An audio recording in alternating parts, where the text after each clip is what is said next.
Okay, so today we are going to review the library databases that are available to you. So this is Santa Ana's homepage, obviously, and how you get to the library is you'll come up to the menu, you click menu, and then under student support, you'll click library. So once you're here, there are a lot of different directions that you can go, but what you want to do is come over to this left-hand side, okay? And you want to click on free articles and ebooks. And remember that you can attend workshops for the library, and that does count towards extra credit for this class. So if you end up feeling like you need a little extra support after this, attending one of those workshops down here would be fantastic. So going back to what I was talking about, you go to find articles and ebooks. You click it, and then it'll bring you to our list of databases available to us at our library. So the two databases that are going to be the best options for our paper are Academic Search Complete, which is that first one under Find Scholarly Articles. And then you're going to scroll down. The other best one is going to be under Controversial Topics, CQ Researcher. So those are your best ones that I'm going to suggest, and we're going to look at those two databases right now. I'm not opposed to you using and exploring other databases, but those two will probably be the most fruitful for this paper and our fourth paper as well. So clicking on Academic Search Complete, you'll notice it brings up this page, Submit. So Academic Search Complete is a good spot to start when you already know what you're going to talk about. So when you start Essay 4, for instance, and you're unsure what you want to talk about and you want to start exploring ideas, CQ Researcher would be the better place to start. But for Essay 3, you have prompts to choose from, so you most likely have an idea of what you're going to write about already, okay? So let's say we're going to talk about immigration. And let's say with immigration, we want to talk about DACA specifically, all right? Because you want to get a little more specific. Immigration's really broad. So up here, you would click on immigration, right? And then this is a Boolean feature, so B-O-O-L-E-A-N, like this, where it says Boolean. So what that means is it's the connecting points, right? So your words that you choose are important. So if I wanted to look up something that has the word immigration and DACA, this is how I would do that, right? But what if I wanted to look up immigration but not DACA, right? Then I would change it to not. Or if I was, felt like the words could be interchangeable, then I would have it on or, right? DACA. I'm going to leave it on and. The other thing that I want to point out is there's this feature called truncation, okay? Truncation, which is to shorten things, right? So notice how immigration is very specific. Well, what if I want to keep it a little more broad?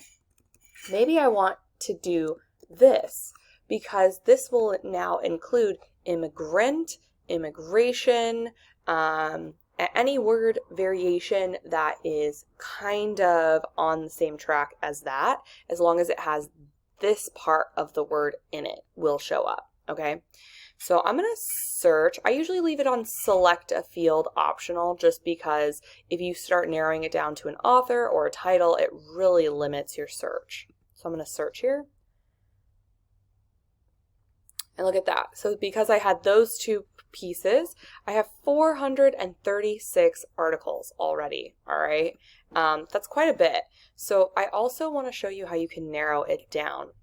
So first thing, you only want to look at articles that have this PDF full text attached to it because you can open it. If it doesn't have that, you might not be able to open it. So you want to come over here to this left-hand side, and you want to be sure that you click on full text, okay? So notice if I don't have full text, we actually have 854. But since full text was already selected, we're narrowed down. Also notice the years that it's published. So if sometimes you get like 20,000 in your results. You don't want to look at 20,000 things, right? We want to narrow it down.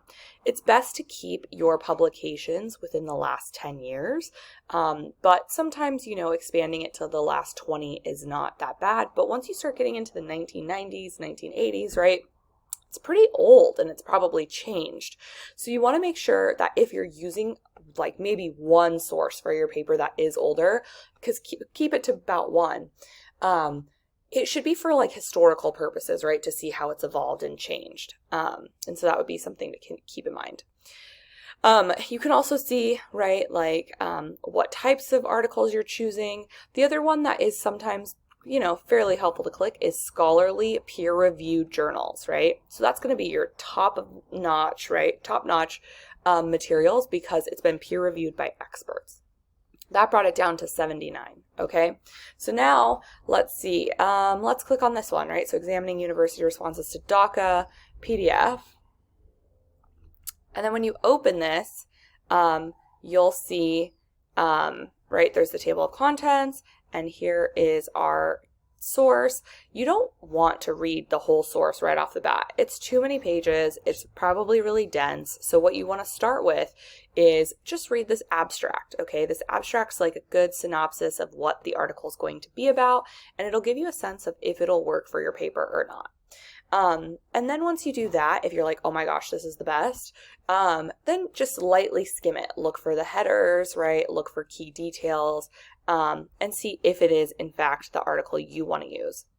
So really quickly, I want to point us to this right-hand side of the article. So notice you can download it as a PDF, you can print it, but some other features here that I want to point out.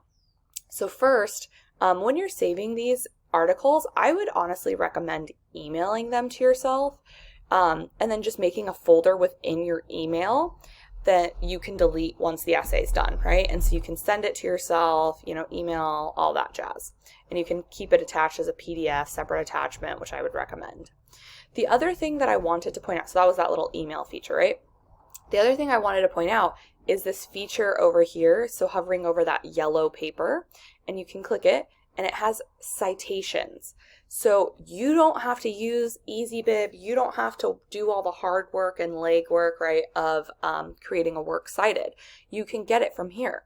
So remember, though, we want to use MLA 8, right? So you want to scroll down and see MLA. All right, that's probably good. It's probably the most recent. So I'm going to copy paste that, right? But when you copy paste that, make sure that you don't keep, you see how there's like a gray background? Sometimes that copy pastes over to your document, your works cited on your essay. So make sure, if that's the case, to just highlight your whole works cited and to remove any background highlighting. So you can see how this sort of database works, right? And how you can cite it very easily. If you wanted to save links to this article in like a Google Doc or something for you to go back to, if that's the style you want to do, you don't want to copy paste the link at the top of your browser. You would want to click this link over here that's called a permalink, because it'll bring you directly back to this article, and you'll just have to sign in to our database. So coming back over to our finding articles, I wanted to also show us, before we finish up here, CQ Researcher and how it's different. So CQ Researcher is a source. It's a database as well, but it's a little different. So this is what I was kind of mentioning about Essay 4. So if you have no idea what topic you want to write about, you can come to CQ Researcher and click Browse Topics, and you can see a bunch of different larger topics listed here. So you can notice, you can click on Browse Topics, and it'll bring you to it here, and then you can even click on it to go further, right? So let's say education, that was one of the options. Well, now we have all these subcategories for education, right? Okay, well, we do have language as an option. Maybe I want to click on the bilingual. Oh, look, there's a lot of immigration policy here, so maybe that actually could go to immigration, right? And then it'll bring you to different articles within, and then even from here, and so you can see, like, you can scroll through kind of like, and this is all your sources at the end. So you would want to probably just like do a quick read at the top, like skim through, like I mentioned before. You can do similar features as well. Oh, so before I talk about that, they also kind of connect a bunch of related reports. So CQ Research is great because of the fact that you can kind of browse these topics, and then it helps you with, coming up with ideas, especially when you don't know what you want to write about at all.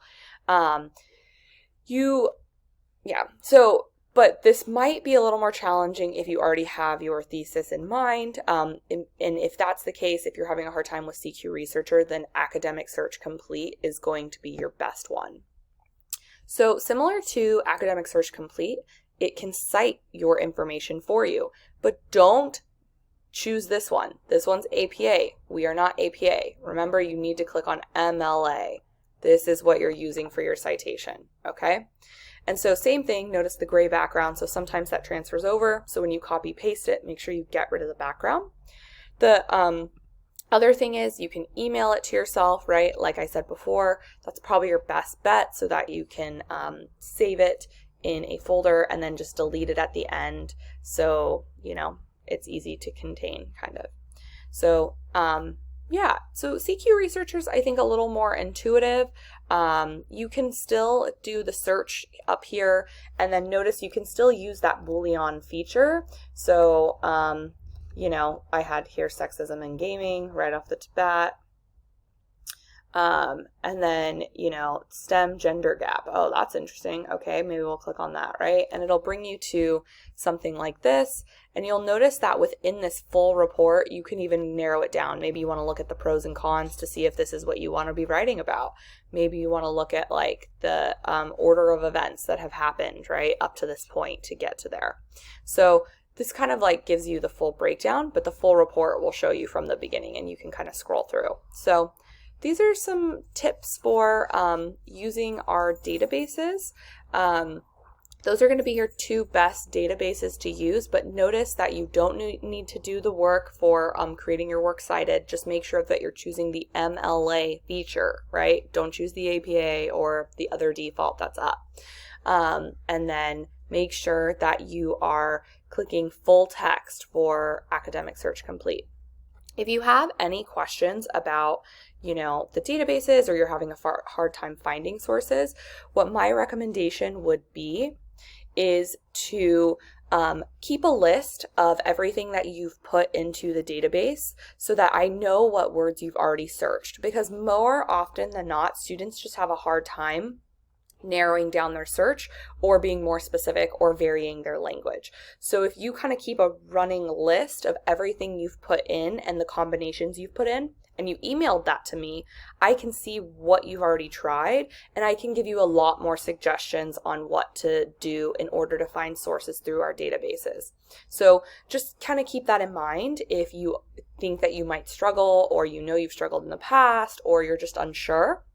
Keep that list of what you've put into the databases, and then you can just send that to me if you're having a hard time finding sources, and I would gladly help you. So I hope this helps. Let me know if you have any questions or concerns. I'm always here and happy to help. So just know that, okay?